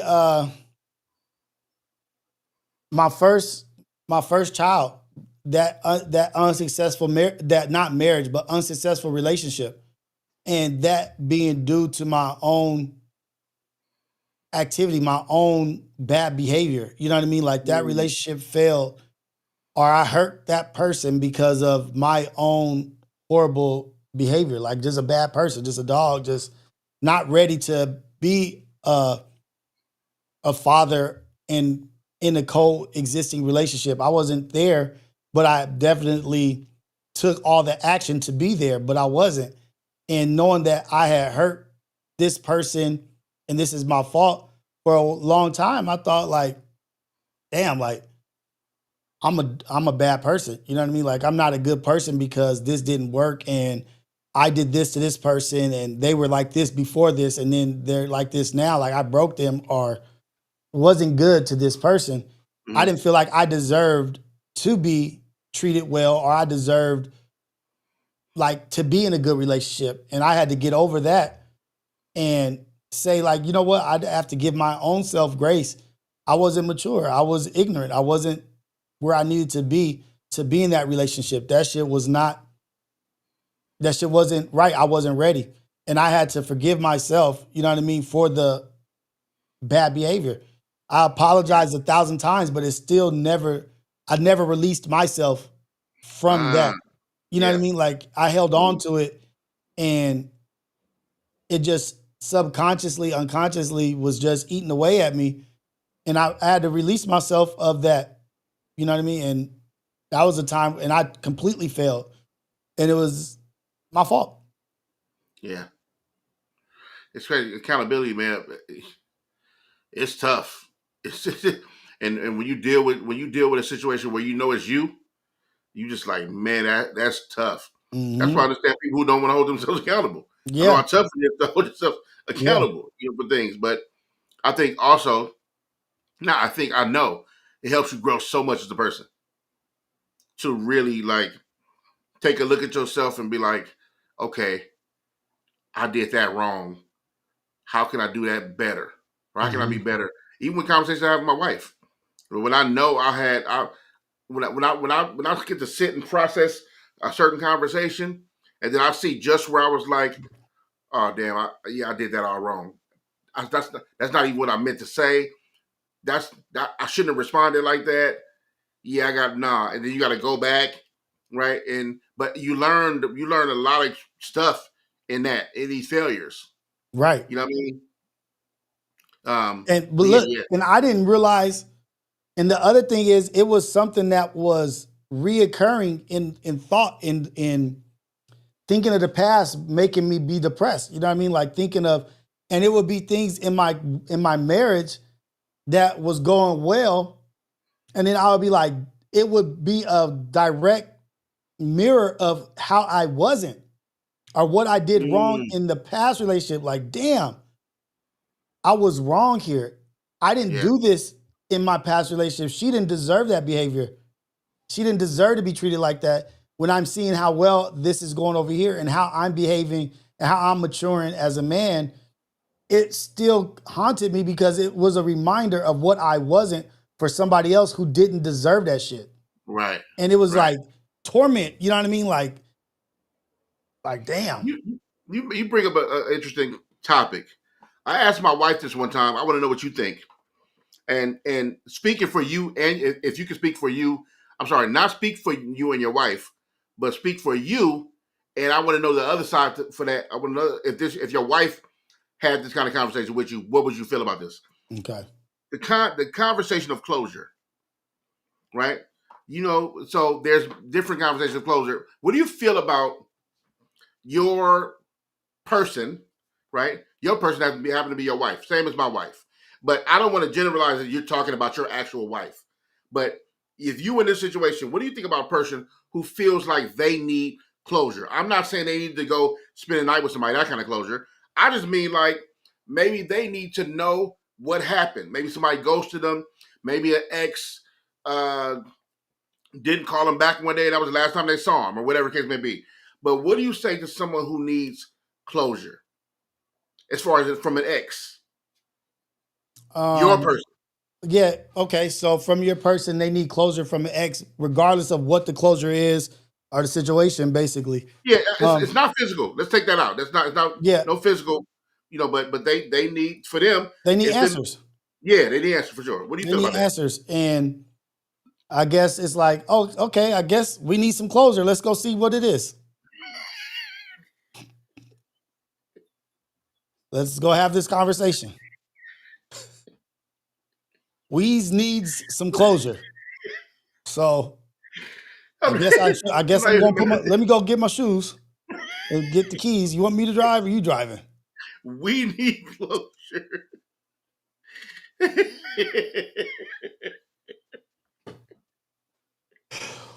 Wait, hold on. What we need closure for again? Oh, okay. Okay, What we cool. need from, hey, so this right here, that's what I was going to actually say. I mean, first of all, I agree with Mouse. Because yeah, closure, in my opinion, does come from within, right? It's something about a person that I like. I can't. I don't have the expertise to say what it is, but it's something about a person who needs closure from someone else. I'll use myself as an example. My wife knows that I have an ex girlfriend. I got a couple of serious relationships in my life. I've been in a lot of serious relationships, but one relationship I never got closure with because she ghosted me 3 times. Mm-hmm. Right now, that sounds crazy. Sounds crazy to me, but it happened the way it happened. Where I started dating her in high school, and then twice as adults, and every time I didn't hear from her no more, I never knew why. Mm-hmm. And what's crazy was when I ended up running into her again, I never asked her why. Right? Just one of them kind of different kind of weird relationships. I told my wife one time that, because she asked me this question, and I told her, I said, I would want to know. I said, to this day, I don't need no conversation from her. I said, I don't need to see her. I don't need to talk to her. I said, if I just knew, if I just knew why, then yeah, then I just know why. I said, but I said, I'm not gonna lie to you. I do want to know why. Mm-hmm. I want to know what happened. I don't know what happened. I don't know if she found somebody. I don't know what happened. I don't know. She got kidnapped. I don't know nothing. I'm just saying I want to know why. And my wife, I was telling my wife that she never have to worry about me going to search for it, because I don't need the kind of closure where I can't move on. Mm-hmm. I don't. I just randomly want to know. I don't care if one of her homegirls one day told me like, "Hey, remember I talked to her and she said that this would happen." Boom. I'm, oh shit, damn, that's fucked up or whatever. Cool, I know now. But I did want to know. I was honest when I told my wife. I did want to know, but I don't have to. it's not to the point where I want to go seek out and find out. Yeah. It's not on that level at all. No kind of way. But I also understand someone who feel like they need it. But I understand with me, even with me feeling like this, That's an inside thing. That's not for nobody else. That's me. That I got the shit I got to deal with. So I talked about that with my therapist. Also, we was working dealing with that too, in therapy. But I feel like, how can somebody else give you that? You got to learn how to move on your own, right? You know, and what if you're dealing with some kind of manipulator who needs to keep you on the tagline? You know what I mean? Maybe they want you to always have that thing that you don't get that closure not closed up because of whatever kind of reason, some petty manipulating reason. You know what I mean? What if she said, you know, I'll give you your closure. I'll give you closure, but I want to talk to your significant other and she'll tell you what it was. What if she wanted to meet with your significant other, your girl, your wife at the time, like, yeah. Or your wife was like, I'll talk to her or whatever. Are you comfortable enough to let them have that conversation? And then she bring it to you? Two answers. Yes, I'm comfortable enough, for sure. Two, I don't want to put that on my wife to do that. Here's the thing, because if your wife was like, yes, I want to. Well, here's the thing though. If I tell my wife to, yeah, you go talk to her for me, I ain't that desperate to want to know. Why I gotta send my wife to go talk to my ex about some shit that we went through, and I just want to know the answer to something. Yeah, right? So that's what I was trying to get at. So it's really not that serious. It isn't. It's not. So that's what I'm saying. But it's something I know that I got. It's within me, right? It's not to the point where it got to be. It's a thing like that. Look, and one thing I know in my life, I probably never find out, and I'm ridiculously okay with that, right? I'm just being honest because I don't want to lie. Yeah, you just tell the truth. Like, I would really like to know. Yeah, I would like to know. You know, but not to the point where I got to go call her, hit her up on no app or no shit like that, whatever. And I definitely never go send my wife to go talk to her. But the reason why I answered that question twice was because I'm comfortable enough and trust my wife enough to be like, yeah, for sure. Because I don't got to worry about. My wife knows everything about me. Right. There's nothing she don't know. There's no secrets, no nothing, nowhere. So if she did want to ask her on her own, then she would have to just do that on her own. You know. So like the reason why I asked that is try to see like the level of curiosity or how drastic it is, because I really think closure is about forgiveness. And the person doesn't have to be there for you to forgive them. You know what I mean? Like that. And that's something that happens in here. You could tell somebody you forgive them, but if you don't truly forgive them, that's something you're going to carry with you. You know what I mean? Like, and closure is like, whatever it was, you had valid reason. I'm going to just say you had valid reason for whatever it was. Yeah. And it happened because that's what it was. And I'm moving on. I forgive you for not being stand up or solid about it. And you just dealt with it how you dealt with it. But whatever it was, you had a valid reason that made you do what you did, and forgive you. Yeah, it's tough because I struggle with that part. Right, not with me and closure. I'm talking about struggle with the idea of closure being forgiveness. Right, you know, because I'm trying, and I understand that also in many areas, I could see that closure being attached to forgiveness, right? But I think sometimes people just do want to know, right? It's a show, a dating show I was watching on Netflix where the people brought exes back to an island and have them re-deal with each other, right? And yeah, it's a crazy show. I would never sign up for this. But I said a crazy thought. Go ahead. So one of the girls was asking a guy, did you cheat on me? I guess she just never knew. Never had the answer, never had no proof, but something about it was telling her. And for like the first 4 or 5 episodes, that nigga said he didn't, but she knew. She was like, "Man, I'm not trying to be," because she was even getting on my nerves. I was like, "Dude, just stop asking." What does it matter? What does it even matter? Yeah. But he ended up admitting that he did, because it mattered to her because she knew that feeling was real. She needed to trust herself. So I'm not validating it. I'm not excusing it. I'm just saying that's what she was on. Yeah. She needs to validate that what she felt was real, and she's not crazy. You know what I mean? So I think now for me, obviously it's way different. That's not my thing. But that's not necessarily a forgiveness thing. She just want to know. No, but you're just that's called curiosity. That's what I mean. Curiosity It's for just sure. curiosity. It's not even Yeah, closure. It's just curiosity. I just want to know for the shits and giggles of why. for Well, sure. Hey, with curiosity, you know what they say about curiosity? It killed the cat. Now you want closure, and you go back and just like, you know what? I just really wanted to know why you did this or why you did that. right. And then when you go to them, they're like, You'll be here. well, I hear you. you know, the way that your brother kept kissing me when you were not around, I wasn't cool with it. I got And you're facts like, too. wait, what? No. My brother? Like, wait. Right. And then you like, damn, I wanted all that closure just to be told some shit that hurts even worse. Like sometimes it's just good just to move on. Or 100%. what the way your best friend or the way I was just too in love with this person. You're like, oh shit, I did not expect that.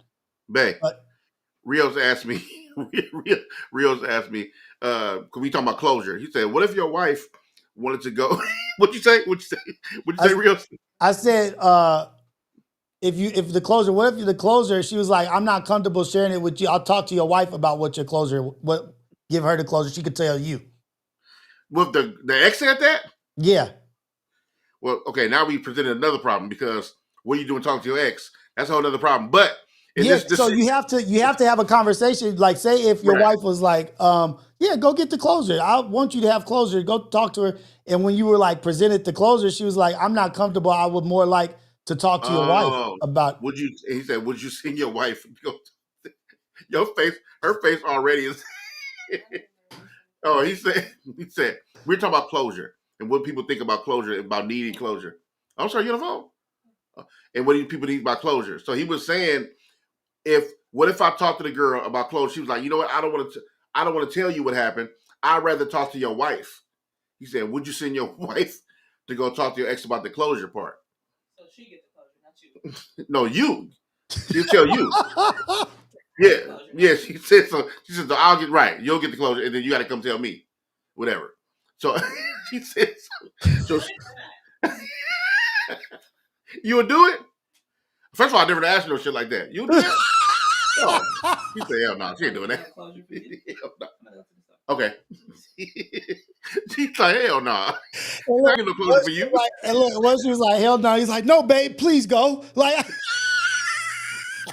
I Hey, need this. she's like, you want closure? Here it goes. Just hang up. There your closure. No, babe. You don't know I really need this. Hey, I would never say that. Like, what? What? Duh. Yeah, nah. Not me. Oh shit. Nah, I would never I would never say that. Nah, never. But yeah, I want okay, my bad. I wanted you to look out. Okay. Hold up. Okay, check your text. Okay. Okay. If you could trade no, that's not a good question.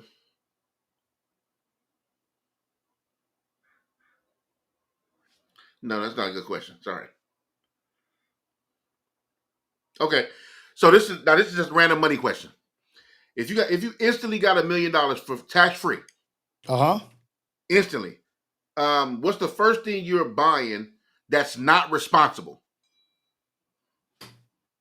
If I got $1,000,000 tax free, what's the first thing I'm buying that's not responsible? Yep. Probably a 68 Chevy, 68 Camaro. Fully say wait, you gonna buy it outright. You're not gonna build it up. No, I'm gonna buy it. I would buy it too. I wouldn't build it up. That's a headache. Yeah. Yeah, okay. So you said a 68? 68 Camaro, yep. That's the same body like a Chevelle, huh? No. It's not? Chevelle kind of had like the Nova kind of body, a little bit Malibu, Nova. Oh, Camaro, right. Wait, like so what's its the own. 68? Yeah. Now I gotta look it up. I'm thinking that body. That's not that body. You said 68 Camaro? Yep.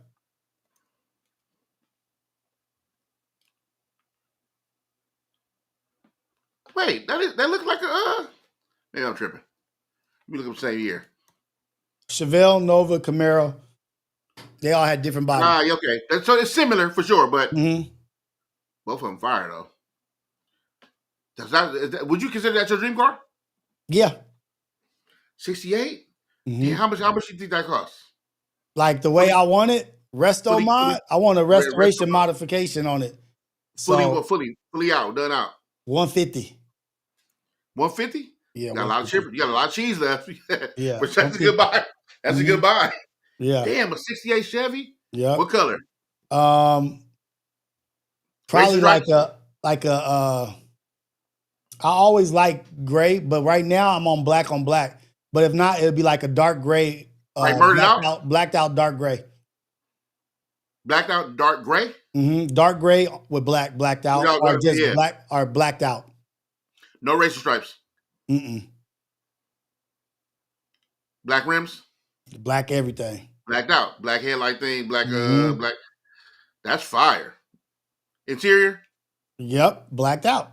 Everything. I'm Night Rider, everything. That's hard. Out. Damn. Because it's just something about old school cars, the smell of the gas, the smell of the interior, the upholstery is just like. Bro, we talked about this, how, that little boy in us never truly leave. No. Right? So all that racing, monster truck shit, I'm going to give me a big ass truck, and I'll probably give me a muscle car for sure. I think I want like a TRX or something, a Dodge TRX, something like that, or like a big ass, like a Raptor or something crazy. And damn, so the Radars one is like an 88, 87 Cutlass Euroclip. I thought you was gonna say Monte Carlo, but for sure a G body. Yeah, for sure. I might do a floor shift. I might do the floor shift too. Big ass engine too. I don't know what I'll put in there though, but that's definitely a dream car of mine. But I one thing I would buy now. See, I think I would buy my mom a car before I buy myself a car, because I know my mom's getting older too, but I know she always wanted a red '57 Chevy Bel Air. Bel Air? Yeah. A Bel Air? Woo! Oh, $200-300 though. Yeah, for real. Because Bel Airs are cold. They have like so much different intricacies to them. Yeah, but the G body, you got to put a LS1 in there. Update the engine with an LS. That's for me though. That's for you. That's for you. LS, yeah. Damn, you said a '68 Chevy. That motherfucker pretty, man. Yeah. I told my wife there's 3 things. If when I get rich or by the time I die, I'm gonna buy these 3 things, and you can't tell me nothing about it. Yeah, you like, leave me alone about these. I'm gonna get me a Chevy Camaro. I'm gonna get me a RV. SS, yep. Or a Yanko. Or it might be a Yanko Camaro '68. Oh yeah. And then I'm gonna get a RV and a Harley. But I think I'm out on the Harley. I can't ride. Why? Because your wife said no? Safety? Yeah, it's just because I don't want her being worried. You know what I mean? Yeah, like the other thing, she ain't got to really worry about safety. That's the one that will keep her up at night. Yeah, I could. I'll just get a boat. As much as I like Harleys, I'm too afraid to ride motorcycles. I'm cool. Yeah. But they so badass though. That's why I know, as far as my little boys, I call them my kid wishes, because we always wanted all these things as youngins. But definitely for sure, I'm gonna get a big ass truck. Like I said, I love the TRX, but I also love the Raptor. And damn, but if I had to go, you know what though? If I gotta go, what's the 3 things that you buy? You got 3 things that she can't say nothing about. That's not responsible. That's not responsible. Shit, the 3 things are not okay. All right, I got them. I think I got them. Okay. 3 things not responsible. I'm for sure getting as of today. I'm not thinking down the line. As of today, I think I get a Raptor, fully kitted out. I'm gonna raise it a little bit, throw a big ass grill on the front. Hold on. Oh, go ahead. Yeah, here I come. I'll be right back. Look. Go ahead. Okay. Man, You be thinking like, damn, what else would I get? I mean, I gotta tell Rios again, but I think I'll get the Raptor for sure. I'm gonna get a Raptor, Ford Raptor, fully kitted out, big ass dumb tires, grill on the front. I'm gonna take that. If I don't like the Raptor to come with the word Raptor on the side, I'm gonna take that shit off, and I might go matte black. I might murder it out. It might be all murder out black with like red accents, like disc brakes or like the shocks or something like that. Yeah, that's fire. And I might do like red headlights. Yeah, that might be fire. What kind of car would I get? No, I'll just go with the truck. And my other reckless purchase is going to be either Panda Daytona watch or Vacheron 222 Blueface Gold watch.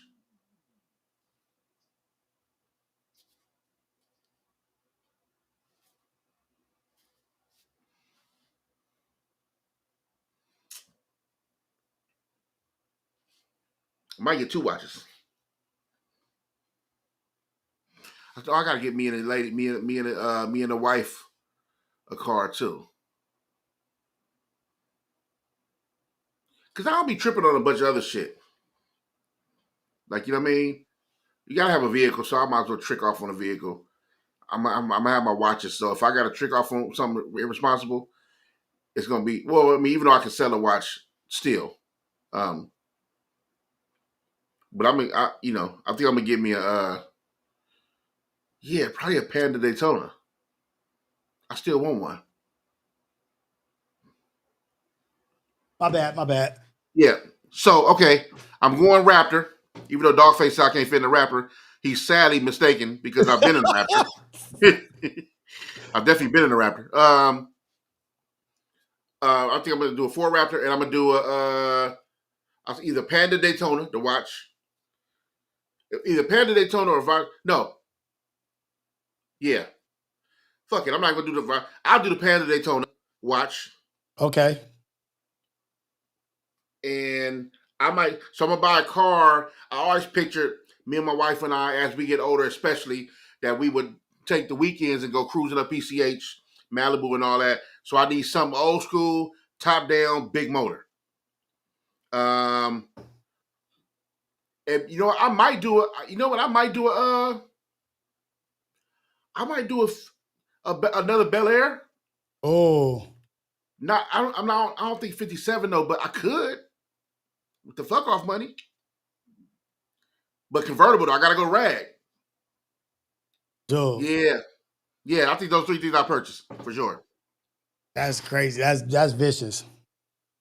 You said 350 for that. The Dolphin said 350. I promise you don't. Dude, I've been in the Raptor. You talking to me like I ain't been in the Raptor. I'm not saying this because I'm making it up. I've been in the Raptor. I got a couple of homies with Raptors. That's why I'm saying it.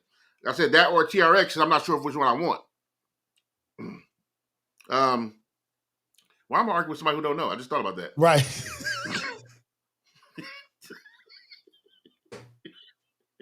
I don't know why I just did that. But yeah, I definitely would. Yeah, do you have a dream vacation? A dream vacation? A bucket list place. Where would you go? Anywhere in the world you can go. Where would you go? Anywhere I don't have to come back from. Well, I didn't say that, but okay. Okay, that's cool too.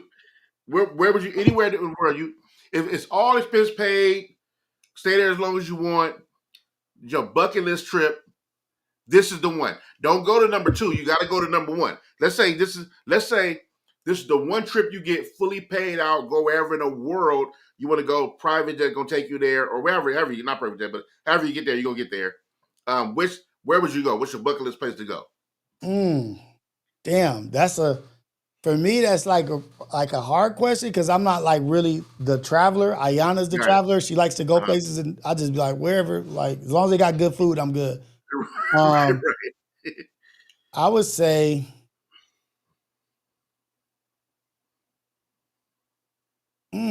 like somewhere like,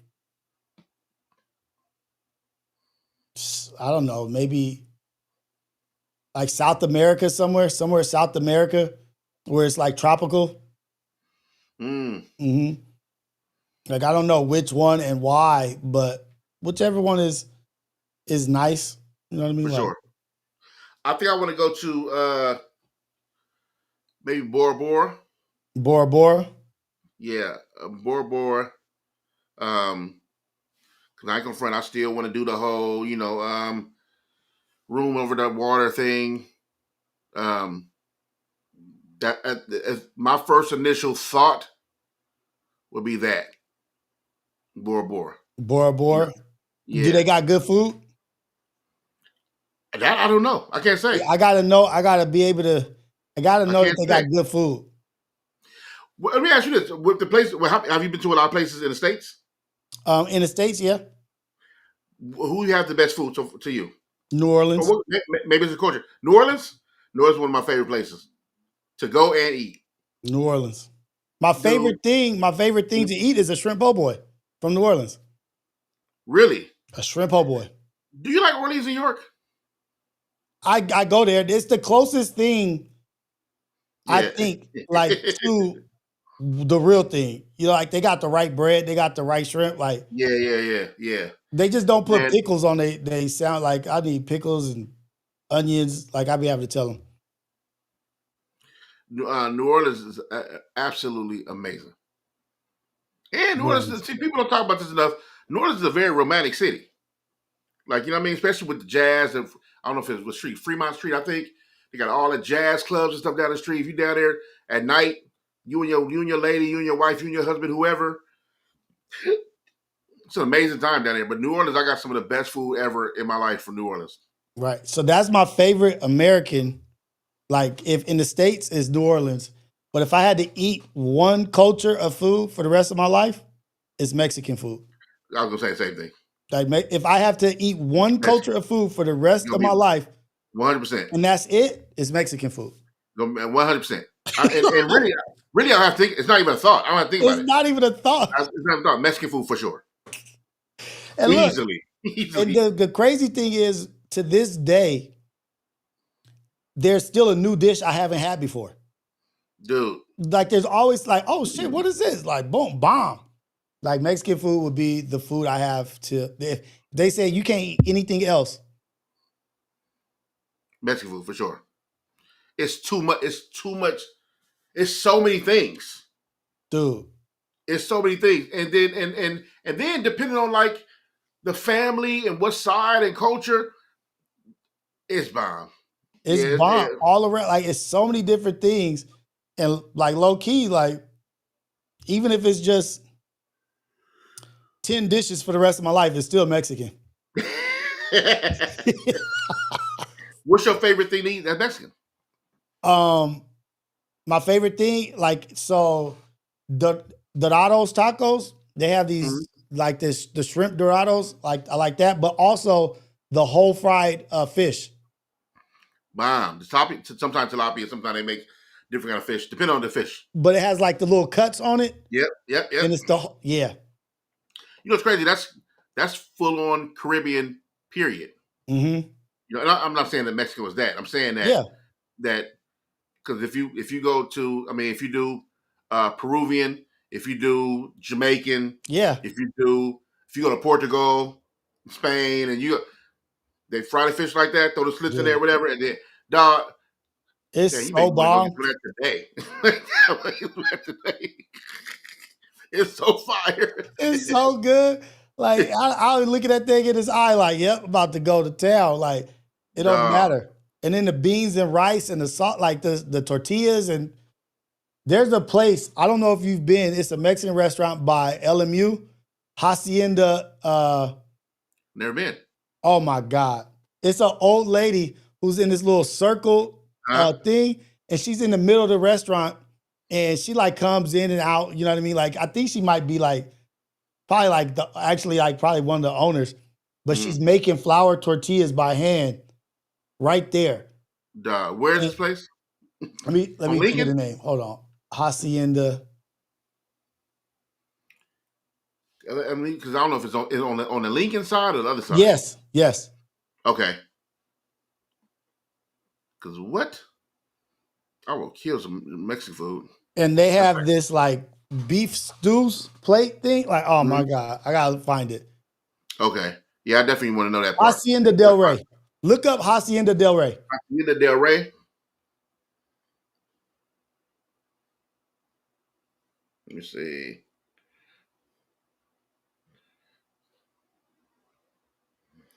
Yep, Westchester. Yep. Where's that? It's on. Oh, it's on Lincoln. Okay. Oh yeah. Dude. Let me bookmark this. Me bookmark it.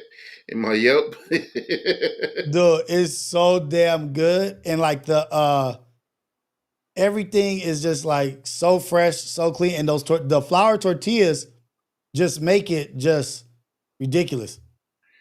Well, I passed by here. Okay, I never even paid attention to this place. Look fire, bro. I'm trying to see if I could pull up a picture of the plate that I'm talking about. See, I can't get past the damn. Everywhere I go, I gotta try the burrito. That'd be killing me. Dude, everything there is so bomb. I haven't had nothing that wasn't good. I'm gonna take the wife there. Yeah, I'm taking the wife there for sure. Yeah, so if you're in New Mexico, go to Hacienda Del Rey. There's two of them. There's one. There's a Hacienda Playa, which is closer to the water, like closer to the ocean, the coast. And then there's Hacienda Del Rey, which is right by LMU. Okay, I'm 100% taking the wife there. Cause first of all, that's her favorite food too. Really? Mexican food. What? Oh man. She is not playing when it comes to Mexican. If I tell her right now, like, baby, we're gonna go Mexican food for lunch, she's like, well, let's go.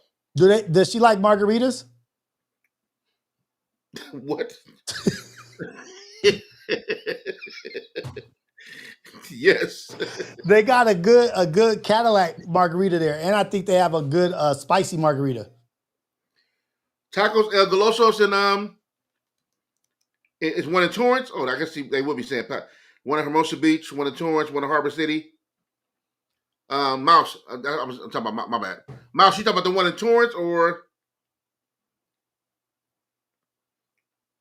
Torrance, Hermosa Beach, and Harbor City? Which one are you talking about? Your Mouse is making suggestions. Tacos El Golosos. I don't even know if I'm saying it right. Oh yeah, well, they got one. You talking about both? And one at Hermosa Beach too. Either one, they are fire. Okay. The taco looks fire. Yeah, I definitely want some Mexican food today now.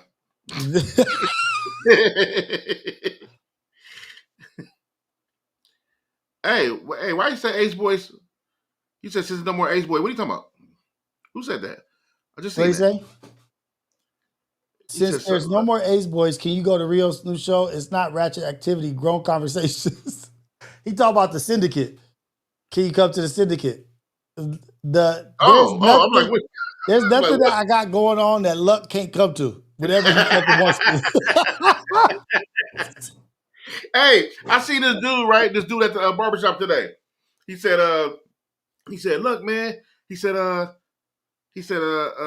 yeah, man, you still doing your podcast? I said, yeah, man, me and Rios, we doing a show today where our podcast Relatable. He said, yeah, man. He said, man, I remember that yam cam. I said, dog, I was never there for the yam cam. I said, I was never there for that. Dude, it's still in their mind, man. It's still there. It's still there. Yeah. I said, no, I wasn't there for that, bro. Oh man. That shit. He told me that today. I was like, that's funny. That's funny. Hold on, where my questions? I think I have one more question for you. Where we at? Oh, we about to wrap it up anyway. Let me see. What's the one VR did you at? What's your no, not this one. Content creating disappeared tomorrow. Okay. If content creating disappeared tomorrow, what would you be doing? Content creation was done tomorrow. What would I be doing? I would not want to go into back into aerospace. I don't want to go back into manufacturing production. I would probably go into. Hey, wait, don't Kevin Finley do something like that? I'm not sure. He's a machinist. Oh, okay. That's a dope job. I do know you're a machinist. There's a couple machinists in here too.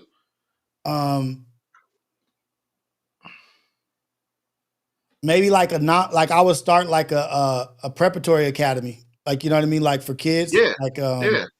sports prep, like, you know what I mean, like working out type facility for children to for the youth to have mentors, to be able to work out, to be able to have study, um, and not substitutes. What do you call those? People that help you study. I forget the name. Tutors. Tutors, Okay. like, you know what I mean, like access to education Mm-hmm. and working out, and then also for like single moms or people that are struggling, they be able to work out for free at the nonprofit organization, Oh, like that's where dope. their kids can come play sports, but they also can get a workout in instead of just watching their kids play sports. Michelle, Michelle, stupid dog.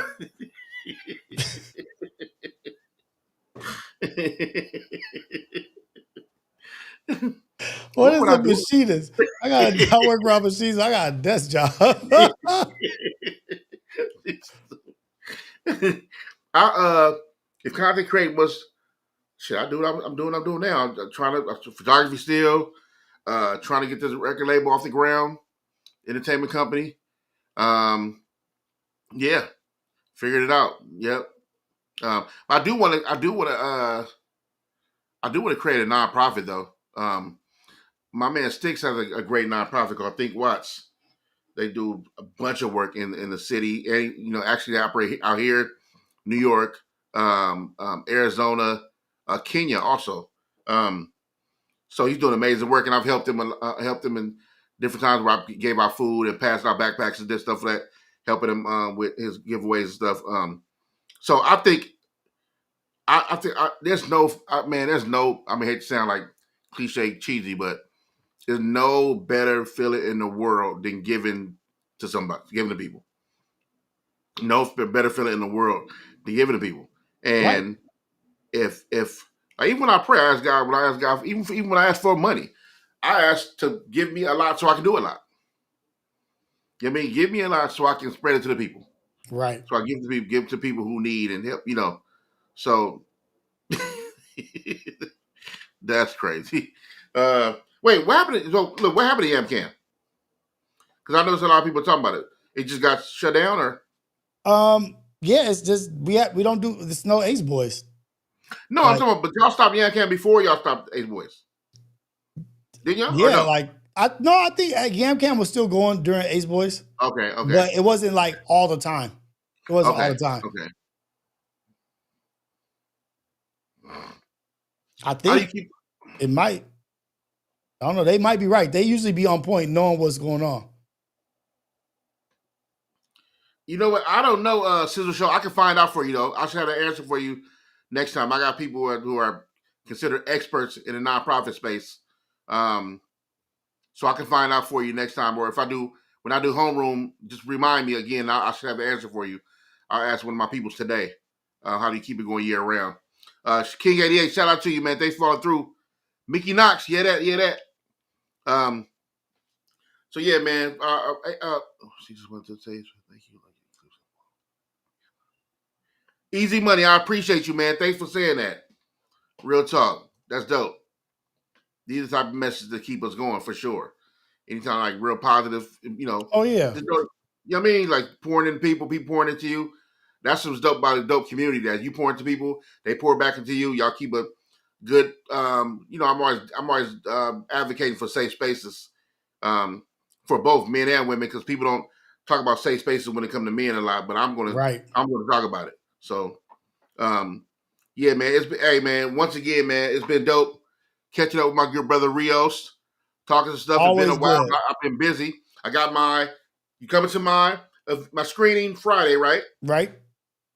I have a screening Friday for the Nothing to See Here documentary. I'm super proud of the work we're putting in. Um, for those who have signed up or signed out for tickets, we started sending out emails yesterday and they're going to continue today on until till I think until tomorrow or Friday, whatever. So you should, if you haven't got your tickets yet, or if say for you, Rios, if you haven't seen a confirmation yet, you should be getting confirmation soon for your tickets. Okay. But don't worry about it. I know a lot of people are starting to ask, but the email started going out yesterday.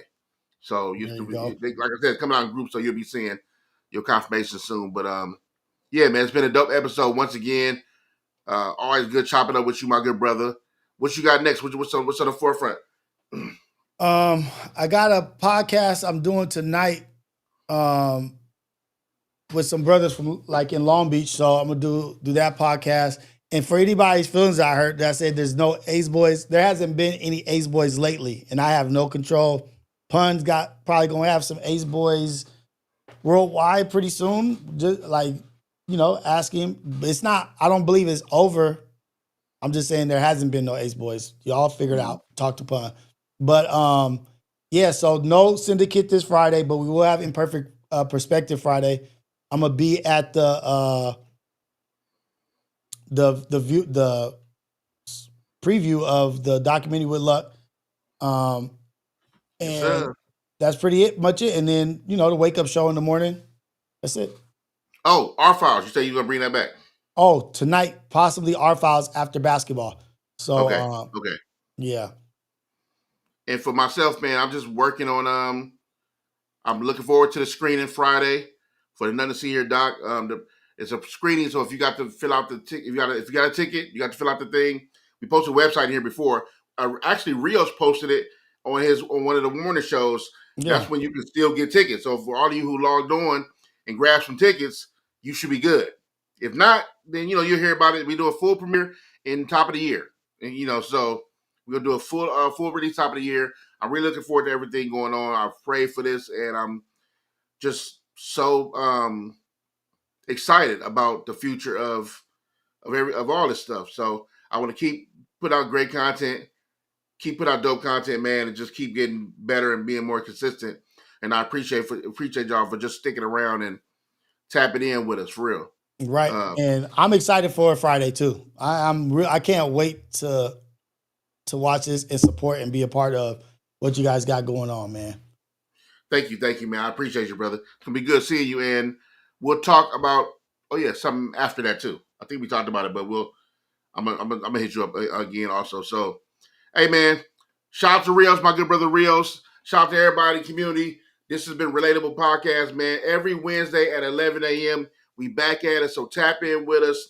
Like, share, subscribe. Like, share, subscribe. Tell a friend. Like, share, subscribe. We appreciate y'all. We love y'all.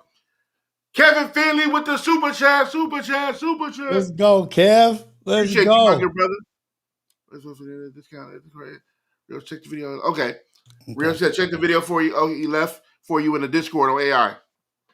Okay. Man, praying for you too, King 88, man. Appreciate that. Shout out to everybody in the building. Michelle J, King 88, Kevin Finley, the Sizzle Show. Visionary Star, definitely in the building. Mouse, definitely in the building. Jen, New Minds, Easy Money, Sion Baptiza, definitely in the building. PJ Allen, Mickey Knox, definitely in the building. Michelle J. Let me see, who else we got in the building? There's a gang of names here. I'm not catching everybody. Man, appreciate everybody in the building. Wavy Carter, definitely in the building. Kevin Finley, my good brother, definitely in the building. I think that's everybody. I'm not sure, but if I miss your name, I love y'all still. Dogface, definitely in the building. I appreciate y'all. We love y'all. See y'all next Wednesday. We out.